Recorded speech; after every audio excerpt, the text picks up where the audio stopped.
So your friend, she's just Yes. crushing it as a wife and a mom. Her husband sold the company Big Steel Box. Hmm. You know those big the sea cans that you can but anyways, they were completely branded and then he sold the company, very successful, humbled couple. They have 4 girls and she's like we've traveled with them before and she's the only one within that group that either wasn't an entrepreneur or wasn't supporting her partner in the business. So anyways, man, when people ask her what she does and she's like, "I'm a stay-at-home mom," and she says it with conviction, I and crush she it. loves it, and she's so good at it. Like, I look to her for parenting for pretty much anything. I like that. If you're gonna be a stay-at-home mom and you absolutely love it, like, own it. Who cares what Yeah, other people think? Who cares what other people expect of you? Like, own that's it. the You're probably difference doing there. such a good That's job. the point, though. That's Yeah. the point. That's the difference is that doesn't happen that often No. because more likely you have the women who are either so undervalued, underappreciated, or feeling this way, right? Undervalued, underappreciated, overworked, overwhelmed, exhausted. And so instead, every day is just the same hamster wheel of gotta feed the baby, gotta get the kids to school, gotta da da da da da da da da. And you can just feel the pressure just radiating off of them. Whereas on the opposite side of that, look at your friend who is crushing it and owning it, and the difference in perspective, But also self-care, that stating your needs. energetically. Because she Energetic. shows up with such Mhm. great, humbled, calm, beautiful energy, guess what happens?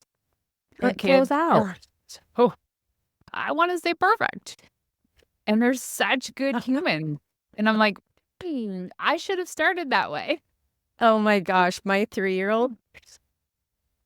So Do you 2 ever look nights at your ago, child when they're spiraling? You're like, "Oh, there's little bits of I me in did that." that. Oh, Oh, my second child is 100% me, and my mom loves it. When I call her and tell her something, she just feels the karma, and it's so yeah. hard for her. She's so humble and sweet, and I know she loves me dearly, but you can just see it in her eye like, "Heh."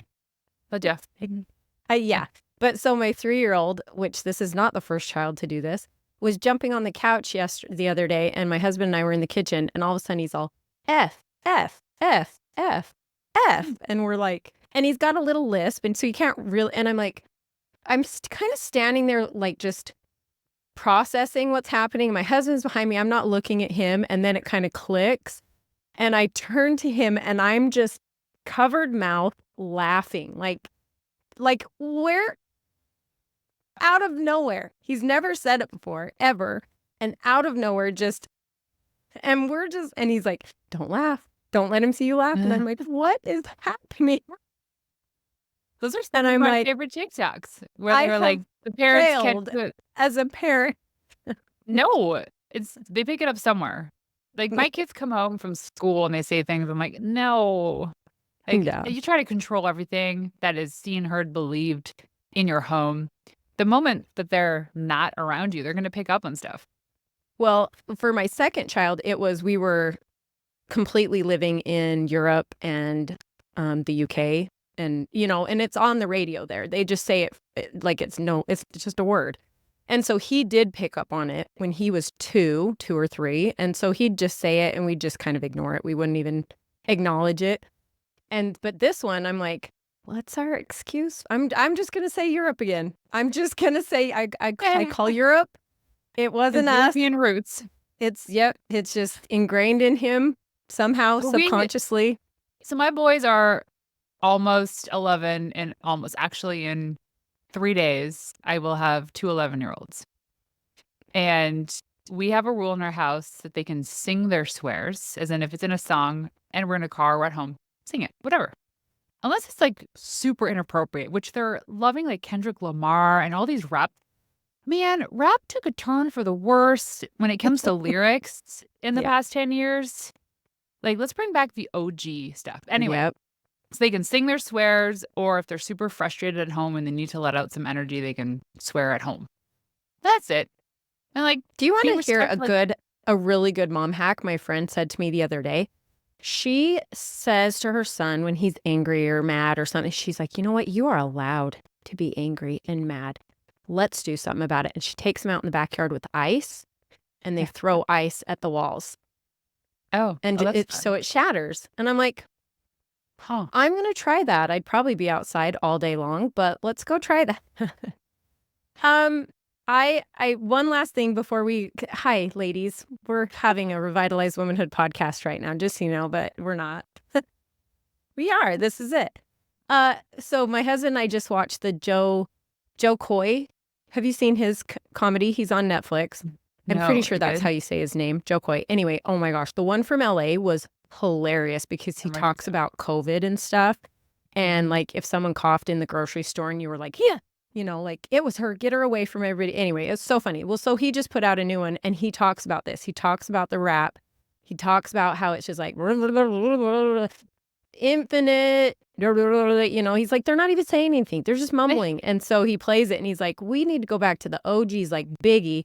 And he plays some Biggie and the entire auditorium of 20,000 people is singing the exact lyrics of the Biggie song. And he's like, case and point. Because we're not trying to like fast forward. Like, I have respect for Eminem, and his new song that came out is crazy. How fast he can rap. That's awesome. But it's also Eminem. Like he's crazy. He can do whatever the hell he wants. Yeah, he's a little But prodigy. when you can actually hear what they're saying and understand the meaning of the song, then that's like, to me, that's rap. That's rap. Like I was a Wu-Tang it's Clan girl. poetry. It was poetry. That's what he was saying in his comedy stand-up. He's like, it was poetry. They were poets. And they were saying this poetry in a way that was, it was rap and it was beautiful and whatever. But it was funny. So that's funny you said that. Yeah. Welcome, Renee Warren, to the Revitalized Womanhood podcast. I really, really am so appreciative of your time in being here and talking to me. I'm super excited to dive into it. And ladies, okay, you are the host of the Into the Wild podcast. You are a coach, business coach for women who are starting businesses or in businesses. And you are the PR expert, PR rock star. And not only that, the most important, a wife and a mother of two. That trumps it all. Welcome. Most days. Thank you. Days. Yeah. Thank you for having me. We were just reflecting on my trips and travels to your part of the world and how your state, because I've been to many, is my favorite state because it is the most dynamic of states. You go up north, Salt Lake City, you got the mountains, you got Eden. I love Eden. Utah's cool too. And then you go south and you're like all of a sudden in the desert. Right. It's a really interesting state. Well, and even south we have mountains. So I'm heading up this weekend, thank the Lord. It's 115 degrees here. We're heading up Beaver Mountain, which is the highest elevation, I want to say. It's really, really high elevation. Anyway, this weekend, and I'm expecting snow, and I'm so excited. Oh, wow. Okay. And that's only like 2 hours away. Yeah, see, I don't like snow. And I don't like snow, but it's going to be cooler weather. I'm not going to be in the snow. I'm just going up to where it's dropping temperatures. Yeah, well, I understand. We're having a heat wave here. You are, yes, is like you 100 are. degrees, which is hot. But you guys don't have air conditioners in your houses usually, right? Like that's not a normal thing for everybody up there to have. My producer is in Edmonton, and so she's telling me this. She's like, yeah, we don't have air conditioners. And I'm like, what? Wow. Talk about really That's painting too a hot. really... Americans are funny. They think when you cross the border, all of a sudden there's polar bears and igloos. We have air conditioning running 10 months of the year. We have Lighton, BC, which is an hour and a half northeast of here, is one of the hottest points in North America. And we get up to 115, 120 on the worst days. It's crazy. We have 100-degree days here now for like 4 or 5 weeks in a row. So our air conditioning is running full blast all the time.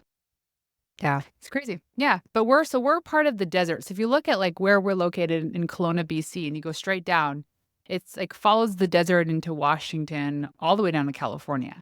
Super dry. We even have like scorpions up here.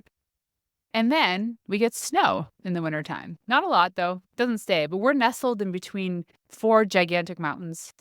And we're on this lake called the Okanagan, which has about 300 vineyards, 200 wineries, fastest I'm growing writing wine that region down. in part of the world. And it's a beautiful secret little gem in North America. We had friends from Denver come up last week, and they brought their 2 kids, same age as my boys. And they're like, if this was America, the real estate here would be 10x and there would be no room for anybody because it would just be overpopulated. And we're like, yeah, just don't tell anybody. You can come visit as a Oh friend. my gosh. Because from our house on the side of the mountain, we overlook our city, mountains, and the lake. Door to door for us to get from our house to the boat on the lake is like a 10-minute drive. And we have to go through our downtown. And our city has 14 cranes, which is hilarious because if you know anything about cranes, it shows you the economy. So like the economic value of a city is like the crane per capita. And we have 14, It's like and I'm so proud how to many say that. Starbucks you have? Oh yeah, I don't even know that. Not that many. But no, we have a coffee shop, which is my favorite. It's kind of like your Dunkin' Donuts. It's called Tim Hortons. And it's like dirty coffee. I love it. I really hope that they would sponsor my podcast someday. Drink it all I the love time. that. My best friend is in Minnesota. She's Minnesota. So that's on my cup. If you see it says UFTA because, Minnesota, that's just a culture of their own. But she's got they've got coffee there called Caribou, I believe it's called. Yeah. And she acts like it is worldwide. Every time I come there, she's like, stop and get you a Caribou. You guys have Caribou, right? I'm like, I've never heard of Caribou. What is Caribou? There's probably like an East Coast. I've had it yeah, it before. is. Yeah. Aren't there coffee shops like decorated like a chalet? Yes. Yeah. Yeah, I've been there before. That's fun. So it's a thing. But yeah, when you said Utah, it has its it's diverse. I thought you were going to go with people, and I thought, really? No, not at all. Your diversity We are comes out in your actually land. quite the same. We are a culture of our own. This could be a country. This could be considered, stepping into a different country, I believe. And that is where my upbringing comes from, and my conditioning, and my examples of everything in my life, right? I've been raised in this community. And so that's where my desire for everything I'm not really pushing against, but maybe trying to change some narrative of comes from, is my background of being raised in Utah, where the culture here is so shockingly be this way. And usually if you're not this way, you are not right, not good. You are bad. You are not part of it. And that's not a good way to be. That's not a good way to grow up. That's not a great feeling to have growing up. And if you're actually not really intuitively aligned with that. And there's nothing wrong with that lifestyle. It's just that we don't prescribe or subscribe to it to a T. There's probably little pieces of it that you love and you appreciate, and you bring that into your home. And I know it's tough. Like when you step away from like the values of a family that you were raised in, because it's just not what you're creating in your life, it's difficult. Right, And we absolutely. did that with our family. And like my parents, I don't know, they've been married for like 54 years. They're in their late 70s, beautiful marriage. Childhood was amazing. So there was a lot of guilt coming into creating my own family that I had to assume some of the things that they instilled in me, thinking that I would insult them, they would disown me. The reality was they were just doing the best they could with what they knew. And they too also made changes in their family that were quite distant from how my parents were raised. So there's no shame in us doing our own thing. It is a very different lifestyle. And that's okay too. I think the hardest part is thinking that they don't want to be a part of that. Thinking that, that we're supposed to do and say and believe how we were raised, which I just don't think that's fair. Well, and I hate feeling like there are people, because I have felt this way. I can only speak from my own experiences, but I imagine there's other people that can relate with this. But I hate the feeling of, you were born, and we have children. We know that when you're born, there is a constant nature versus nurture going on, because you have two boys, right? Both boys, from the same recipe, right? You mixed the same ingredients and they came out the way they came out. I have 3 boys. They were given the same ingredients of the recipe. They are completely different. So there is so much that comes to that. So when you have these children and you try to say, okay, now all of you are very different, but be this way. And then you have some that aren't. It's like an internal tug of war, right? For that person to want to please, to want to be accepted, to want to be part of it, but internally saying, but that's not me. I'm a free spirit. I'm independent. I don't want to be trapped in this classroom or this church setting or this whatever it is. I want to be out on the mountains. I want to go run through the fields. I want to ride my bike, whatever, right? And so to have that internally in you is, I'm going to bring this to a point here, is how I'm going to bring it back to business, because that's what we're here to talk about, business. Yeah. Is how I think I want to talk to you about when women feel like they want to start a business, but they feel, like I said, that guilt or that shame or that I'm not deserving of more, or I'm ungrateful if I am looking for more when I have an amazing life, right? But and that's where establishing who you are is the groundwork, period. And then from there, you can build on it. But you have got to establish who you are and the values, what that looks like, before you can even go anywhere else. Yeah. I think a lot of women tend to just pick up a role that is assumed. And I'm even speaking to and about women that have elected to not have children. Right. Or elected to not get married. So think about like these. So you say you want to start a business, or there's something that interests you that's outside of how you're currently living your life. Sometimes we don't know what it is. But if we're waking up exhausted, unmotivated, uninspired, everything's a grind, it's probably because we're not doing what we want to do. And so you need to tap into that. What excites you? So I went through this, 5-year period of trying to figure out what it is that I love to do. And I came to the conclusion that if you just start testing out doing a couple different things, it might lead you down a different path. For instance, taking drum lessons. I started and I did that for a few years and I love it. I still have my drum set right next to my desk. And then started writing lead magnets, started blogging. What did I start doing? Pilates, just started testing different things that not only got me out of my comfort zone, but broke a pattern in my day-to-day. And I didn't ask for anybody's permission to do this. I just said, listen, I'm interested in doing this. This is how I'm going to make it work. Because at the end of the day, we're all connected, but we're also individuals with different needs and wants and beliefs and different feelings. And we are at a point, essentially, I see this now, this feminine rising, and not out of not to avenge men, but because women are starting to be like, yo, I want to be at the starting line too. Yo, I want to be sitting at this table too. Yeah, it's not in comparison to, it's just okay, you don't want me at the table, I'll build my own stadium. Yeah. But I just think that there's women that just don't have that courage. They don't have the courage, but we also get in these cycles of telling ourselves, oh gosh, this is what's going to happen, or this is what people are going to say. I had a procedure a few months ago and I was so worried what my parents were going to say and what my friends were going to say that I overthought it for so long that I talked myself out of doing something that I wanted to do.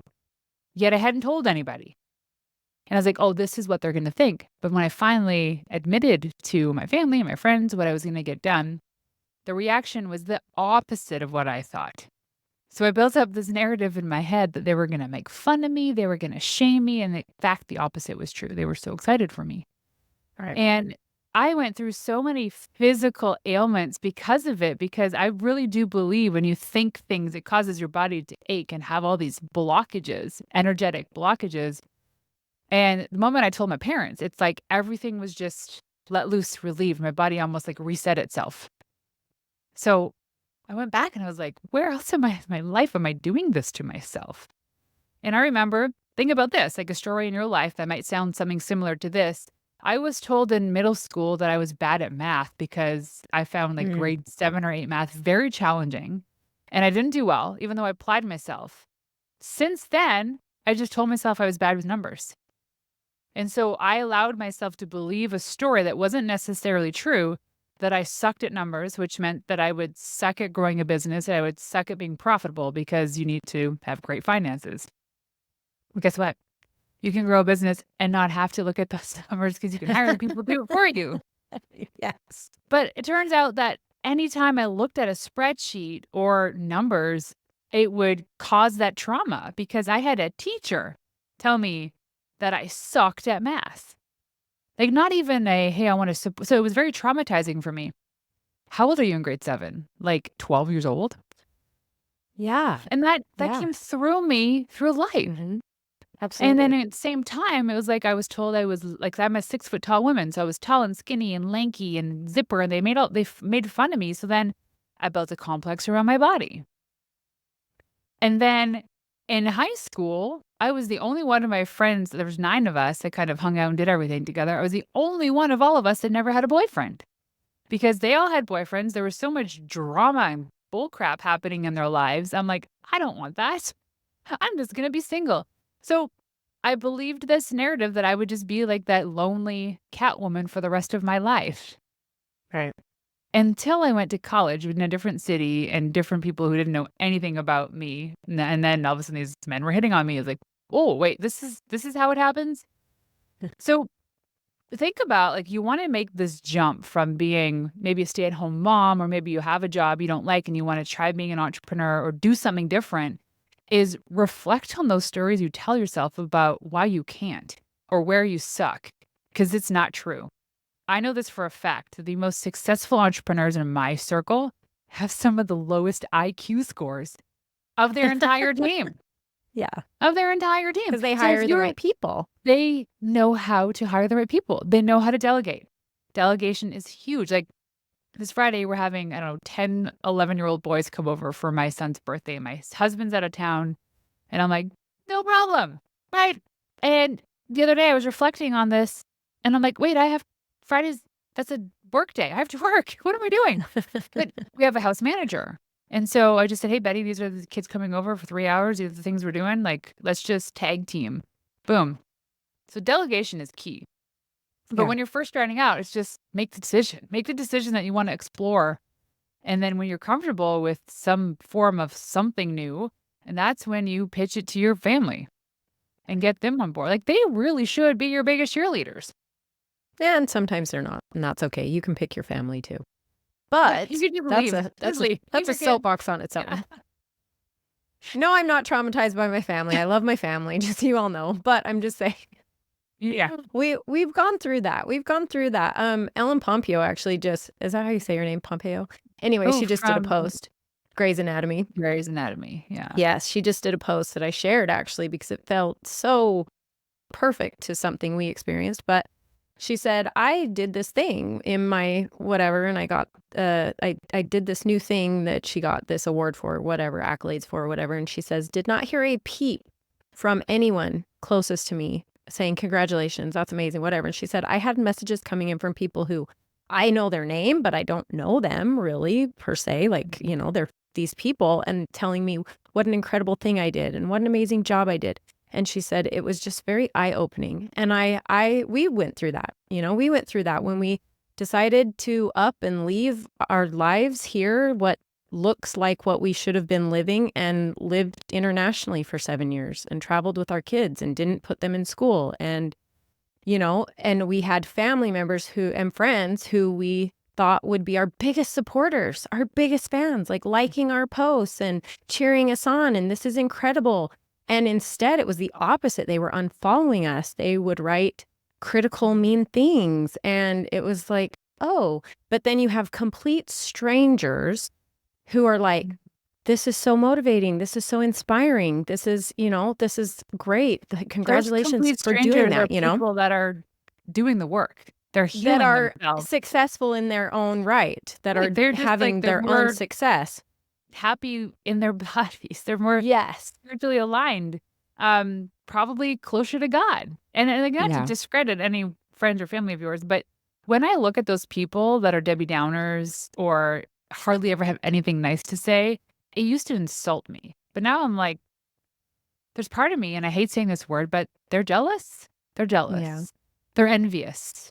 There's something in their life that they don't love, and they're Yeah, you're holding a projecting mirror up to their face and that's they don't it. like what they see. And the best thing you can do is to just keep doing the thing you love because you will Yeah. inspire people. My husband's a perfect example. There was a guy in the community. So my husband wrote a book published last year in January called Buy Back Your Time. And it became a Wall Street Journal bestseller, huge business book. This year was like one of the top 20 business books of the year. And he went from being like a SaaS coach, so like a tech coach, to now coaching just like broadly more business owners. And he changed his content. And his content really started to involve more personal things like family, as well as really great business content. But there was a guy in the community who messaged him, and they had been chatting for a while. And he goes, Dan, you used to really annoy me. You would irritate me. And I hated following you on social. And I think he actually stopped following him. And then Dan showed up back in his feed somehow. And he goes, I want to apologize. And like, my husband didn't even know this was happening because the Right. guy never said anything. And he goes, I realized it was me. It was me. And so this guy was going through his own journey. And when he started to get on the same like level playing field, he realized that Dan was an inspiration and not an annoyance. So you look at these people online and it's like you love them or hate them, like Gary Vee, Andy Frisella, Joe Rogan, the Hermosis. They're very polarizing and they Right. do not care what other people think. Because if they did, they would not be where they are in their lives right now.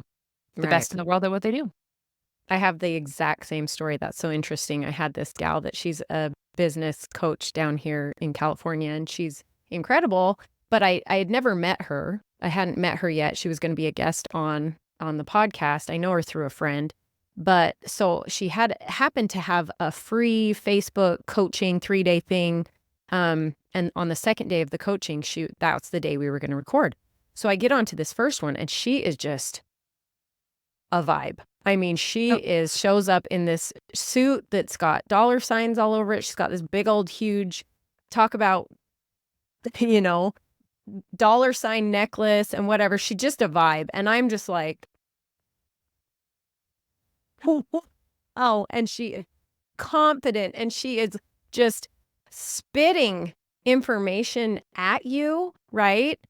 But it's just, and so I got out of that call and was just like, I don't think I can interview her. And leading up to this, the friend who's a friend of both of ours was kind of like, I think she'll eat you alive. You're going to interview her? I don't really and I'm like, I can hold my own, but she kind of gave me this little seed of doubt, right? So then, of course, I've got that going for me anyway, too. So I'm just like, all of the things. Well, so I sat with it that night and I was like, why did this woman just rub me the wrong way? Just everything about her was just, I don't even want to record with her. I don't think it's going to be a good episode. What am I doing? And I was like, what are you talking about, Gina? I had this full circle of, this is me. She is showing me what I'm doing wrong. Like, she's bringing out my insecurities, and she is absolutely pointing out in my business where I feel flawed and it hurts and I don't like it. And so I'm making that about her. That's a her problem, not a me problem. And I'm like, no, this is a me problem. So the next day I get back on and it's totally different. I am absorbing everything she's saying. I am cheering her on. I'm like, yes, you are crazy. You are loud and I love it. I'm here for it. Right. And so that night we recorded our episode. It was one of my absolutely most favorite podcast episodes to date. And she had no idea any of this happened. I've since written to her and let her know this, and she never responded back. Oh, so I'm wondering. I love when people share that. That's right, beautiful. and I'm wondering if she was like, "All right, crazy," or if she liked it. But I wanted to let her know because I have a woman that's in my community. She's 77 years old, She's one of my favorite people. She's amazing. And she told me when I first started listening to you to join this community, I did not like you. I thought, she can't be real. She can't be genuine. No one is that happy. No one is that excited about stuff. Like, it's fake, right? And she said, but she got past it and she joined and she got to know me. And I'm like, thank you. I love this story. And I tell it all the time and it embarrasses her. But I'm like, I love that. I love that you pushed past it and gave me a chance. And yeah, I'm not everybody's cup of tea, but And that's okay. yeah, So it's I okay. work with a spiritual therapist, and we've been working together for quite some time. And one of our last sessions, so a few weeks ago, so I kind of bring into the meeting little areas in my life that I feel like I need to just meditate on. And I came up with a list of 3 women in my life who trigger me. Actually, Mm. 4, 4, 4 women in my life who trigger me. They've never done anything wrong, nothing malicious at all. In fact, some of these people have worked with me. They've worked for me. They've asked me to speak on their biggest stages. And they don't know this is what's wrong. And she goes, Right. my Stephanie goes, I want you to sit down and write the reason why these women trigger you. So I went my whole life thinking, I don't know why it's them. They're meh, meh, meh. And I wrote it out. I was like, oh, damn it. Not them at all. It's a It me. is me. It is me. So essentially, it's like holding up a mirror, right? They're showing me where I'm not free. For instance, one woman, former employee, triggered me because when I was closing the doors of my agency, I was going through due diligence at the time to be acquired. And one of the big reasons why we didn't go through with the acquisition was because we didn't feel like the team would actually want to go and work at this other company. And the earnout was also very long. And we loved our team, a small team, 12 of us. And I'm like, I want them to be in a good home. So there was that. And then when I closed down the company, essentially I took all of our clients because she wanted to start her own. And then I essentially gave them to her. Didn't ask for any referral kickback. So she went and she like tripled her income instantly without having to do more work. And like, a lot of this stuff happened. So in my mind, I just felt like she owed me so much. And she never asked for it. I gave it to Right. her. Right. So then these other women, the reason why they were triggered me was because they were achieving things I thought I would have already achieved in my life. And they were getting the attention of which I had once wanted and never got. And they didn't do anything wrong. In fact, what they did was perfect and exactly what they were supposed to do. So when we look at these things, these people that trigger us, remember we're looking in the mirror at ourselves. Somebody annoys you, it's not them, it's you. So these people, your friends, your family that were saying negative things because you packed up and went and traveled Europe for 7 months, you know it was not you. What the problem is that we stop ourselves from doing the things we love to do or want to do because we are triggered by people.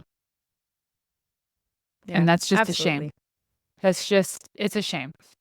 It is. I have a lot of practice because since I have become mindful of this practice, it happens a lot with my husband, actually. And I'm curious if that happens with you, with your husband. And actually, you guys are probably on a different enough stage, but my husband and I always have been as well, but now our fields are crossing. They're becoming very similar. And so much of the things and who he is, and he's just incredible, and he's just this force, this entrepreneurial, just like, and so things will happen with what he's doing that it absolutely comes back on being a me thing and I have to say it out loud to him. I have to say, I'm so excited for you and I'm so proud of you. But, and there's that, but this is why I can't do that, or this is why it annoys me because it's not happening for me, and I have to share that with him. And it's not a him thing at all. He's doing his own thing. But yeah, it's not just in people that we don't know or don't see or strangers or even family. I mean, it happens in my own home, right in front of my face. And it's a practice. It's definitely something that will make you a better person, period.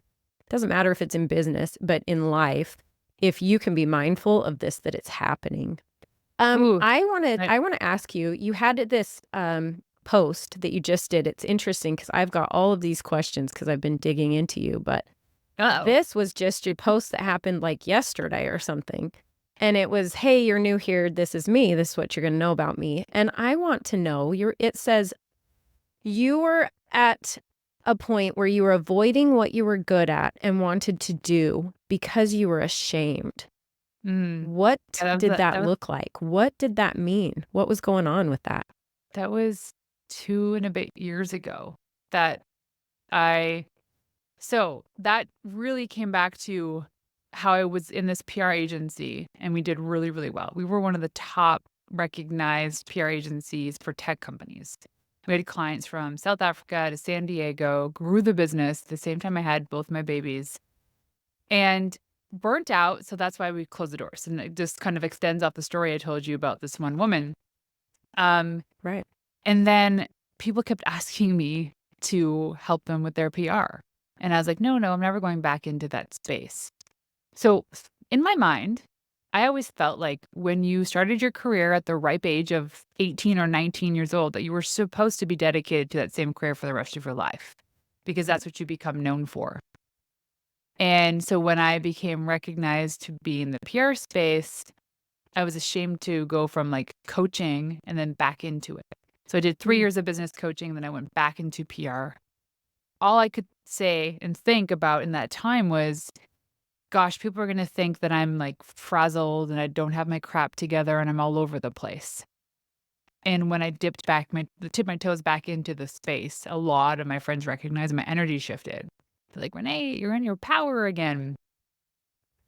And so again, this goes back to thinking that I'm supposed to be a certain person. I'm supposed to do a Mhm. certain thing. And a lot of people will go their lives being a lawyer or a doctor because that's their education and that's what they're practicing and they're doing well, but they don't love it. Right. They hate it. And they tell themselves, I can't do this. Or I have to keep doing this. I can't quit. People expect me to be a lawyer or a doctor or an entrepreneur or a stay-at-home mom. There's a lot of people relying on me. So we end up creating a life at the mercy of other people's expectations and needs and what we want. And full circle back to where we started with the resentment. I think it's the different energies of, like you said, your friend that's crushing being a mom and loving and owning Yeah. that she's a mom. She's a stay-at-home mom. That's her job. It is a hard job. It is a lot of work. There is no shame in that.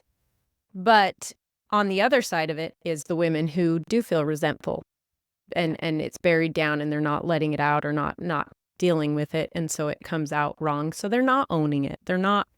They're pretending. I did a post today that it was good, better, best. My life has always been good. Always. Even when it was bad, it was good. It was good because I just have that mindset, right? I'm gonna make the best of it. These are the cards I was dealt. I'm gonna make the best of it. Well, no. You can take action. You can be in the driver's seat and intentionally make decisions to get better, to get Yeah. best. You can change that. You're not ungrateful for wanting better best. You're allowed to. And when you said that you went from coaching and kind of, Mhm. what if I go back to PR? And you know what I thought when you said that? I thought, oh my gosh, I bet your coaching gave you like the newest, freshest, cool perspective on PR. And that Mhm. time when you were like dabbling in all the things, the Pilates and the this and that and that and this, how much life experience and growth and figuring out who you are went into that time to make Yeah. you even better coach, even better PR. 100%. It's like it's Yeah. all by design. Yeah. It's all by design. Like do the And things. yeah, the coaching, I mean, it's a really great point because I'll go into some sales calls even before we even consider working together for PR. And I just know that their business isn't ready because I have that coaching lens on. And I can sense like you don't have the people in place, you don't have the systems in place, you're actually not ready. Here's the things you need to do to be ready. So I wasn't trying to sell them just to make money. I was trying to sell them to help them, but they weren't in Right. that the right position. And that there's even parts when we're doing the work and I get a deeper look into like the bowels of a company and I see, oh, there's a little thing here that maybe need to be adjusted in there. You should probably outsource this to an EA or a VA. So I had that business lens of which I probably wouldn't have had I not done the coaching. Yeah, you'd be But thinking PR, it's like and we're you're there to do chameleons. that We're job. ever evolving. Right. And there's no shame in taking a different path. And hey, if you take that path, you don't have to be committed to it. No one ever said, oh, you have to be a doctor for the rest of your life, or you have to be a stay-at-home mom for the rest of your life. It's not in writing anywhere. I You love can it. do what you want, when you want. You can change course. You can course correct. You can come back to it. You can let all the world believe that you're just this woman that's coasting and she doesn't know what she wants. But you know what? That's okay. And the reality is like no one actually cares. No, nobody cares. Nobody cares what you're doing. We think that everybody cares what we're doing. Nobody cares. I'm sitting here Nobody. making podcasts. I'm putting all this effort into it, and I'm thinking so deep into what I'm saying and so deep into the content I'm creating and the YouTube episodes and the community and whatever. And it's like, Right? who cares? I mean, is You know what? anybody listening? I hope so, but Yeah. I'm doing it because I want to do it. But sometimes it's just like, So have you ever done The Artist's Way by Julia Cameron? uh-uh. So it's an incredible book that essentially encourages you to be an artist and not just like paint and sew, whatever you think an actual artist is. But what Like she a explains creator. in the book is that God, the creator, says that we're all artists. And our duty to serve God is to live in the full expression of ourselves. And we're all not going to be born to be the best gymnasts or swimmers or the best painters or home builders. But there is something that we're all uniquely love. We have some talents that we're really good at stuff. When we get into the state of flow where we lose track of time because we're doing something that we really, really love, it's our duty to serve God to do that. And by doing that doesn't mean you have to make a living from it. You don't have to make money. It can be a hobby. Yeah. But when you are in your flow and you're in the most energetic, positive, loving state, that energy actually expands beyond you. And it rolls into other people's lives. So I have a mission this year to make every single room that I enter a better place because I was there. That's a huge responsibility. And if that just means I'm smiling at one person because they're having a bad day or I just happen to drop in to say hi, that's it. And if we can be more intentional about that, we can be more intentional about wanting to pursue the things that we're passionate about because we know it's going to make everybody else around us happier. Yeah, that's awesome that you just talked about that. I'm gonna have to look at that. My friend Kira Brinton just put out her newest book, and it's called Unleashed, and it's about being a creator. We are all creators, She was and on so my that's what podcast it was a about. long time ago. What? Yeah. Thing. Okay, So so I want to talk about the podcast thing really quickly before we come back to her. yeah. Like you mentioned, like the podcasting thing, you're doing this and you hope people will listen. Well, people are listening. When I started my podcast over 4 years ago, I was like, I can't do solo episodes. I have to be interviewing somebody because no one's going to want to listen to me. That was the story I told myself. So I never did a solo episode up until about 2 years ago. Or not even, maybe about 2 years ago. And I was so scared, thinking, oh gosh, people are going to be like, this sucks, turns it off. Well, we looked at the data. Turns out my solo episodes have more downloads and a longer completion rate than any other show. Crazy. Yeah. Like, so the stories you tell yourself, right? It's like, here's the data. People actually want to hear just you too, Renee. Right. So data doesn't lie. So anyway, so go back to Kira. So she was talking. So her book, her newest book is about, she's got her TED Talk is about AI, and AI is coming in and going to destroy the creators. It's like the Dark Ages when all of the art was gone and everything, right? AI is essentially, that's what's happening. All of these thought leaders are going to disappear. And she actually has a date of when, because she owns Joan of Arc Publishing, she's a publisher. She actually has a date of when they've said, if you haven't published a book by this date, I think in 2 years, you will no longer be considered a thought leader. You will be listed as AI. Even though even I could sit down and handwrite this book and publish it, if it gets published after that date, it's considered AI because of the influence of AI and how much it has the influence over us, right? And so she says, I mean, look at it. Like, if you need a quick clip to put into your reel and you're like, blah, I'm blocked today, AI, tell me what to write about this, and they just give it to you and you slap it in there. She's like, boom, you just took away that opportunity for you to use your creativity. And so this whole book is about being creators. And it's funny, we had a conversation about it because So interesting. the whole time the audible about it is way better than the book because it's her and she's just passionate and she just like, right? Yeah. And I'm sitting there literally scrubbing the tub because my kids had just bathed our dog in the tub, and I'm scrubbing the tub and bleaching the tub because I've got to put my baby in the tub next. And she's calling me out because I have a book on my heart. I have Revitalized Young Womanhood on my heart. I have all these things on my heart that these are my creations that need to get out. And if you're not getting them out, they're becoming stagnant and you're becoming anxious and, all the things. And this is Kira telling me directly, me talking to me. And as I'm doing this, I'm scrubbing the tub and I literally said out loud, Kira, my creation is to create a clean, healthy home for my baby right now. That is how I'm creating. Like, I'm yelling at the audible. And I told her, we interviewed, and I'm like, I was yelling back at you. I'm like, Kira, that is not happening right now. My creation is in my home. Like, but that's the point. Yes, that is a creation. I am creating a safe and healthy home for my children. That is a creator. The God put a seed in me specifically to do that. If someone doesn't want to be a mother, it's because God didn't put that in them to want to do that. I'm not going to want to write a book if there's not a seed in me to do so. I wouldn't want to. I don't want to go jog or do a marathon. There's not a seed in there for me to do that. No.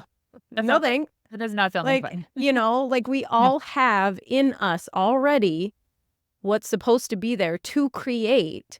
So when women feel, that's my whole point with this community, is like when women feel called to do more than above and beyond being a wife and mother, that is amazing work. I am not belittling that.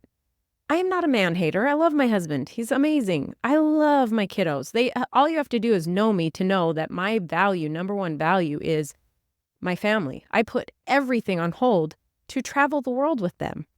That they are what I make decisions by. But I also want to have this community. I also want to have this podcast. I was an emergency dispatcher for 6 years. I owned 7 vacation rentals for 6 years. I can have other things. You can have these things. Yeah. And still be an amazing wife, an amazing mother. But guess what? It's actually going to make you better because you're getting that need met in you that was put in you for more. Well, and also think about the lesson you're teaching your kids. Like, there were moments when, just based on how I was raised, my mom grew up in a Catholic household and everything was made from scratch. And like whenever we ate dinner, it was like my mom and dad would share cooking the meals and everything was just made at home. And now I forget the point of my story because I'm actually thinking about the food my and it was oh yeah, so like the idea of pursuing your passion isn't to replace you as a mother. It's not going to replace you as a wife or a partner. You're setting the lesson and the intentions, but also lessons to your children that women and mothers are capable of being just a mother. And I'm saying just a mother, but I'm saying like if you want to identify them more than just a mother. It also forces you to delegate stuff. It also forces you to teach your kids to do things for themselves. I remember, and my husband's been the best lesson of this, we started to change the rules in what gets done in the household. I think my mom made my lunch until I was in like grade 9. Crazy. I had never done a load of laundry until I went away to college. So when I showed up on the first day or the first week of college and I had to do laundry, I sat in front of that washing machine looking at the buttons, panicking, and I had to go find the nicest girl on the floor to ask her through that, what button do I push? And I said to myself, my kids are never going to be raised this way.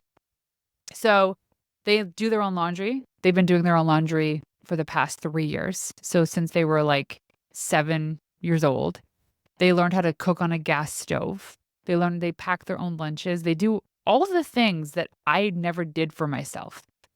Because my mom's love language was doing these things for us, Yeah. for my sister and I, which is a beautiful thing. So then I was taught that in order to show love to somebody else was to do those things for them too. But what I was doing was stripping them of the autonomy to learn how to fail or to do it for themselves. And I still do things for them. I love making their breakfast. I love it because they sit there, I cook, I do the thing, and we chat and they eat. And then I know at least that they had one really good, healthy meal today. But if I was just responsible for feeding my kids and taking care of them and I didn't have anything else, in my mind, I would assume, and they would probably assume that that's just the way life is and that they're going to be taken care of like that forever. Right. Because that's what happened with me. It's the narrative. It's an example that's taught Yeah. to them. So that's the example they have. Yeah. So then I've always been an entrepreneur. So even now, my boys have a friend over today. When you add another kid to the mix that's not yours, somehow parenting becomes a heck of a lot easier. It's the weirdest thing. And It's so a I'm like, guys, I'm buffer. upstairs for an hour recording a podcast. Just be quiet. And they know they can get snacks. They can be home alone all day if they wanted to. But that's because we instilled that in them. They went and took their home alone course because in our province, there's actually no law about what age a child can be left home alone. Just don't be stupid. Home alone course, they know more about being home alone than I do. And they know how to cook on a stove. All these things. And it was my husband who was like, it's okay. They need to learn how to do this and they will fail. They will suck at doing their laundry and that's fine. So they'll do a load without putting any soap in. Clothes still stink after they come out and it's been dried and folded and put away.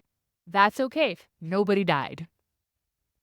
Right? And they make the biggest messes when they cook. That's okay. It gets cleaned up. So when you are taking that little tiny foot into the direction of following your passion or trying something new, know that other people are going to have to do the things that you once did. There's going to be a void. Now's a perfect opportunity to teach somebody else how to do that. Yeah, I like you.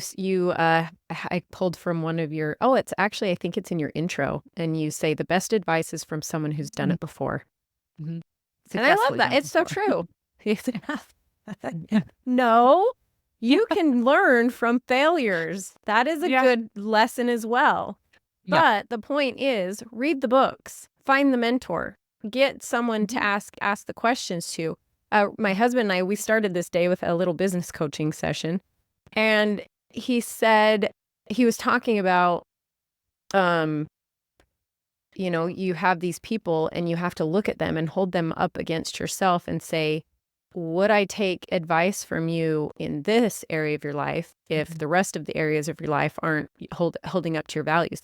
Like you could be asking someone who says they're great at finances. Okay, you're great at finances and they want to coach you, but looking at them and they're 150 pounds overweight and you're going, I don't want to take finance advice from you because you don't respect your body enough to be in shape. You know what I mean? Yeah. That's what we were talking about this is so read the books, find the mentors and hold people at a higher standard that you're looking to for these questions. Like judge them accordingly. Like Tony Robbins said it. I used to have it on my mirror when we were very first married. And it was a little sticker on our mirror and it said, you can only be successful if all areas of your life are successful. And I love that. It's like you can be an incredible entrepreneur, but you could be a dirtbag dad and husband. And it's like, nah. But I'm going to add to that. Yeah. And it doesn't have to be perfect.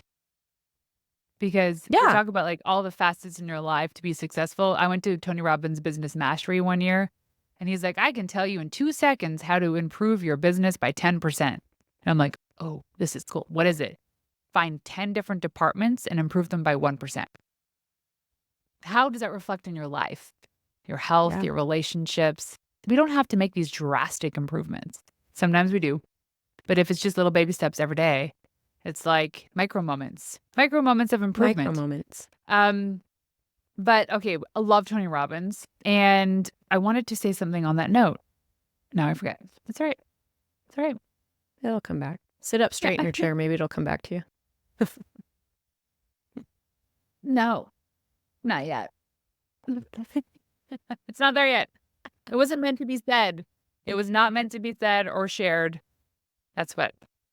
I have a question. I literally have about 20 questions right here. So you're going to have to be on again. We're going to have to actually talk about business and not just allude to it. Yeah. We will talk It about wasn't meant to business. be. Today, the intention was set differently in our subconscious. Part two. I want to know, being an entrepreneur, being a mompreneur, like what, okay, I wrote it better. I'm not going to just throw it out here. Oh, that was my thought. That's why. Okay. So I want to know the difference between what you've learned in business, being an entrepreneur, versus now you've got the kiddos and you're being a mompreneur, basically. Like what are the just glaring differences in that, in the way you do business? Business is a million times easier than parenting. It's easier to give up on, for sure. It is. Things can be rescheduled in business. Things cannot be rescheduled in parenting. And what I mean by that is baby wakes up in the middle of the night. You can't just go snooze on the baby. You got to deal with that. So parenting really 100% holds the biggest, brightest mirror to all of the areas in your life in which you are not free. And we had to make a lot of rules, a lot of concessions in this household to protect each person's areas of weakness. For me, it's sleep. I cannot fall back asleep if I'm woken up in the middle of the night. My husband, instant. So we have a rule, if a kid comes into our bedroom in the middle of the night for whatever reason, they never go to me. It's just a blanket rule. Because Dan can get up, deal with it, go back to bed. And it's not an issue. He won't even complain about it the next day. Meanwhile, I will be awake thinking of all the things I have to do and worrying about all the things. So just protect my sleep. When Dan and I first started, actually, you know what? Today marks our engagement anniversary. So we got engaged 13 years ago, 14 years ago. I can't even remember. And I remember after he proposed, and I said, there's only two things in my life that I need, because I was an entrepreneur back then too. 8 hours of uninterrupted sleep at night and 40 hours a week to work on my business. If you can help me with those things, literally anything in my life will be better. And our life. And guess what? Kids happened. And the moment little things started to take away from my sleep or to take away from my focus on my business for 40 hours a week, that's when things started to crumble. And I would turn to Dan, I'd say, these were the only two conditions, nothing else. I don't care about anything else. And sure enough, when those two conditions are met, I'm fine. And now I brought those hours back to 25 hours a week because I can. Yeah. But so just protecting the things that are your weaknesses. Like sleep is so crucial for so many people. And I genuinely do not believe in the story that just because the man earns the money, that the woman should not be sleeping through the night because they have a newborn. That's not fair. It's basically like saying somebody who's trying to be healthy, feeding them McDonald's food every single day and be like, that's your diet. Try to get fit. Nope, doesn't work. When we had the boys, what we did is, and this worked for us, was we had a night nanny come twice a week because I was also running my business. Beautiful. And on the nights where she wasn't there, I went to bed at 8 p.m. And so from 8 to 1 a.m., I think I had an uninterrupted sleep. And then from 1 a.m. till 6 or 7 a.m., whatever like the equal time would be, was when Dan was uninterrupted. And we didn't sleep in the same room all the time. So we would wake up refreshed to go to work. Some days I would be tired, some days he would be tired. But it's not fair to assume that one person has to take full responsibility of the children at night. We all deserve a full night's sleep. Now, I get it. Things are different. If you're breastfeeding and the baby's waking up every 2 hours, those are really gnarly months. It's a grind, and there is a way around it. But again, I can't say what to do. I only know it worked for me. And we pumped, as in I pumped, so that the boys could be fed and I didn't have to be the one doing it all the time because I valued the sleep. And what I love about that is you communicated your needs. That is a step beyond what most women are capable of. Identifying your needs, being able to slow down enough, long enough, and give yourself enough respect to say, what are my needs? Why am I feeling like a crazy, insane person today? Oh, because you've not met any of your basic needs for the last 2 months, 2 weeks, a year. I don't know. So identifying and communicating your needs is so important, and it's not selfish. And I see this and I see a lot on TikTok too, is women actually vocalizing that. Yeah. There's a couple of TikTok accounts that I follow of women that just had babies, and they're still in the underwear from the hospital, and they're saying, "I don't want guests. I do not want you to come over. I do not want you to check on me. I don't want you to bring me anything, drop anything off. We're starting in 2 weeks. Screw off." Essentially. Yeah. We're fine. If anything was wrong, you would find out through my friends or my mom. Just leave us alone. And I said, wait a second. We're allowed to do that?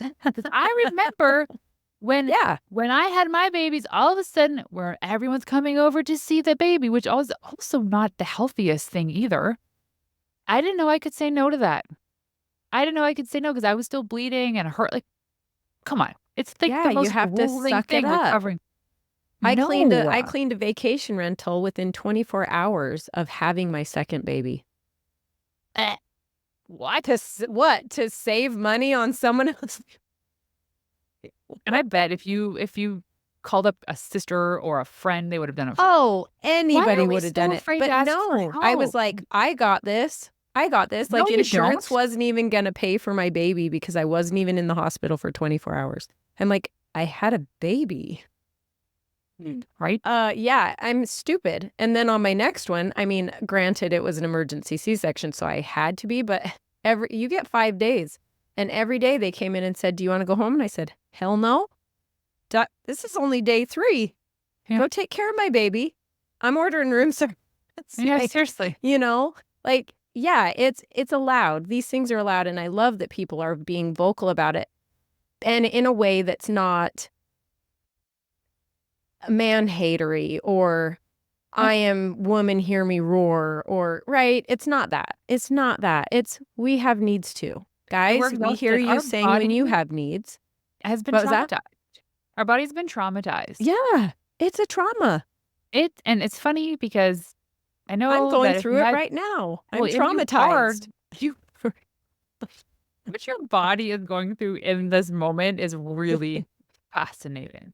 I mean, the fact that you can actually think and ask questions just blows my mind right now. 2 months, the last 2 months was a different story. Oh, yeah. I had foggy brain the first little bit. I just, my body knocking on death's door. I was knocking on death's door or praying to be knocking on death's door. Yeah, you're like, that's where I was. But think about that journey. So the process of your body's changing, you're growing a baby inside your body, and then you birth the baby, your body's healing, and now you have to take care of something that's alive and keep it alive. And this is all with the hopes that your child is healthy. And then if it's not healthy and there's issues, then there's even more to add. Right. And then society's like, oh, but no, you need to take care of all your other kids. You need to clean all the dishes and do all the laundry and be up. No, be back to your pre-baby weight. Backwards. No, let's go back to the village where other women were caring for other women. Because that's just what we do. It's not our responsibility to take care of just our kids. It's our responsibility to take care of all of the children. All of the children. Our buddies or our good friend's house manager is always with her nephew. And so he's 12 and she's always watching him. And she called me up. She's like, hey, can I drop him off? And can he hang out with your kids for the day? And I was like, 100%. Like, it's not going to add to my plate, but also It know that helps. she has to work. Yeah. And there's no like, hey, I owe you one, or it's just like, this is our responsibility as women, because we nurture, is to just help raise the village. And when we need help, we just say, yo, like, I need help with the kid. Can you pick so-and-so up? Or like, we somehow became so disgusted by wet nurses.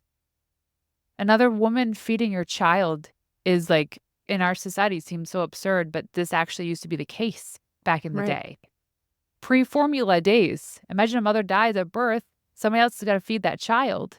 And it just happened. So if we can bring back that mentality of it's our responsibility to nurture our village, then I think that we'll all be better humans. This is my goal with my community. This is my goal. And it's online, and I've got a member in Barcelona. I've got a member in Edmonton. I've got members across the entire United States. So it's obviously we can't come over and bring each other dinners or come babysit or whatever, but it's inspiring and giving permission to women to get back to that thinking process, right? Get back to that. It takes a village thought process. Like, we're here in a village online, but you need to find your village in real life as well. I still send meals to the one just had a baby and she's in Connecticut and I just sent her a meal. I mean, there's so much we can do in this day and age to still be the village. You don't have to be next door to someone, but it does remind you and put you in the mindset of, you can do this. You're allowed to say, no one comes to my house. I just had a baby. No one comes to my house. Or you're allowed to say, yeah, if you want to come over, it's fine. The house is a mess and I don't care. Like, I'm okay with Can you that. Like, watch my baby while I sleep for 2 hours? yes, Like, that's there an would be a okay line. ask. Like, we just don't even ask. Oh There'd be a my line about the gosh. door. I'd be You the first feel one there. I'd be like, so much "Come watch your baby." obligation. Yeah, putting obligation on someone else. And it's like, they can say no. That's it. I'm going to just start telling people to do stuff and push their boundaries for them to say no to me. Like, I'm going to do that on purpose. We created these like political boundaries around our property. Yeah. That what we do, we can't service outside of that. And even thinking like our neighbors on either side of it, well, the neighbors on the one side they're elderly and they have somebody that comes and clears their snow. But there was a day where it's like the snow is kind of accumulating and by now that should have been cleaned off. So I just went and shoveled it. That's it. Yeah. And I know a lot of people do this, but that's just a simple act. It's an obvious act, but sometimes we don't actually see what's underneath and everything that's happening. Like they actually lost their 58-year-old son or 55-year-old son to a heart attack, a couple years ago. And you could just Dang. tell that they were just like their only child. Right. And in the way that nature we think is supposed to work, that your child isn't supposed to go before you. Right. And they're devastated. People The say last hi. thing on their mind is Oh, and then especially like, snow. right. But then when you know the village exists, it's there. There's people secretly waiting in the shadows or not, wanting to help you. But know that those people exist. Believing that they're there allows you to go and do the thing you want to do because someone's going to be there to help. Yeah. Find the moms. They need a break too. Find the moms where it's like on Mondays, I take the kids. On Tuesdays, you take the kids. On Wednesdays, you take the kids for 1 hour. It's not a big deal. Figure it out. Have a co-op. Saver. We actually taught our boys, if you ever get lost in public, go find a mom. Find a mom. Yeah. That's it. Moms will like flip They will a car not over quit. for you. They will not quit.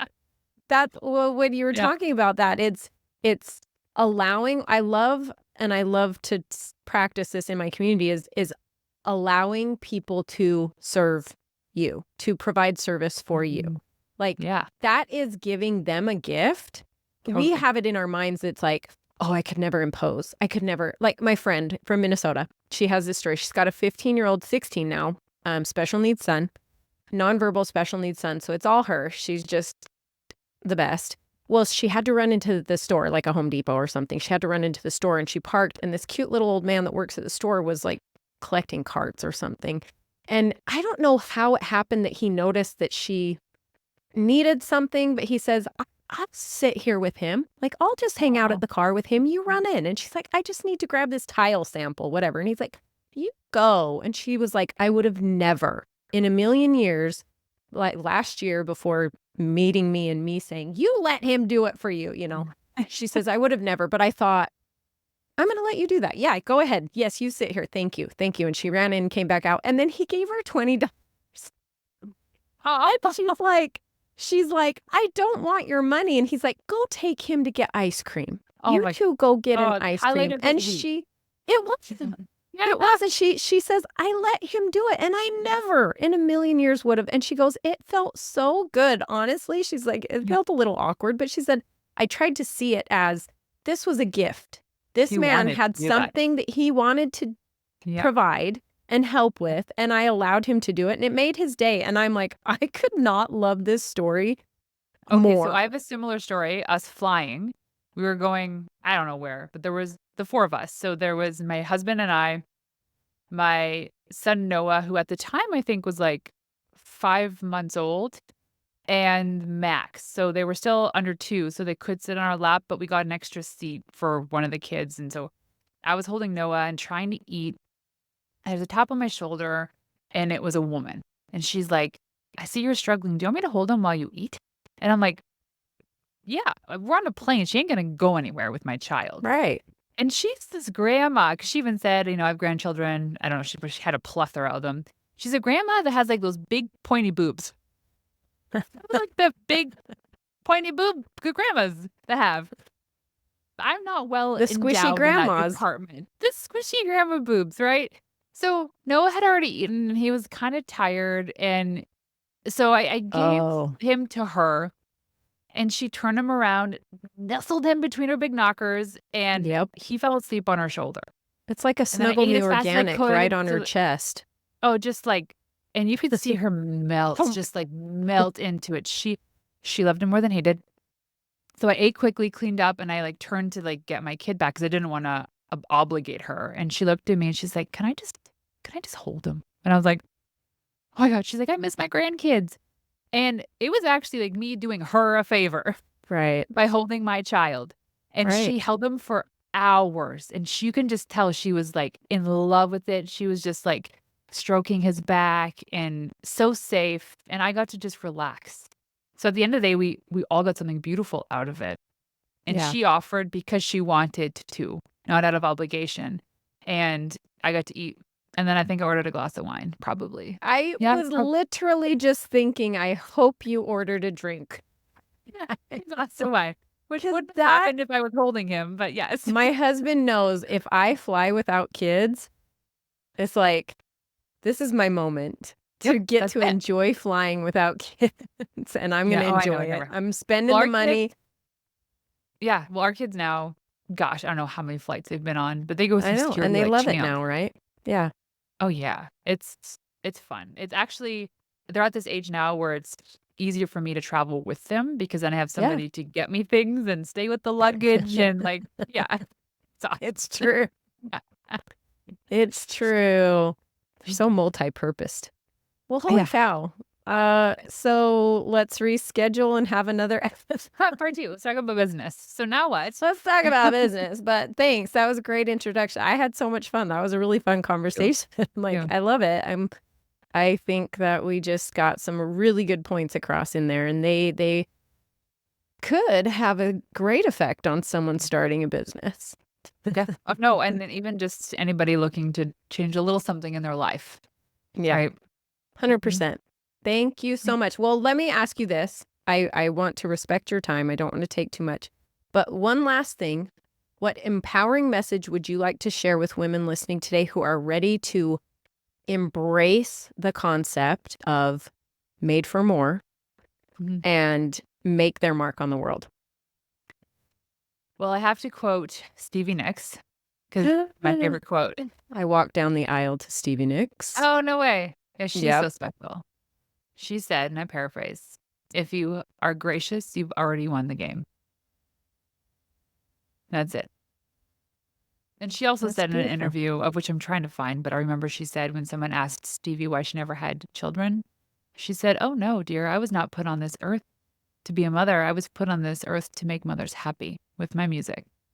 And I'm like, "Oh, okay, we're the best." I love her. Yeah. Okay. Yep, that's too good. Yep. Well, thank you so much. I will put all of your links in the show notes so everybody can find you and come find you and check out. I already downloaded your freebie, your pitch freebie, Oh, yeah. so I'm excited to dig Mhm. into that. So, yeah. Yep, thank you so much again for being here and having a fun conversation with me. It was really great. Yeah, thanks for having me.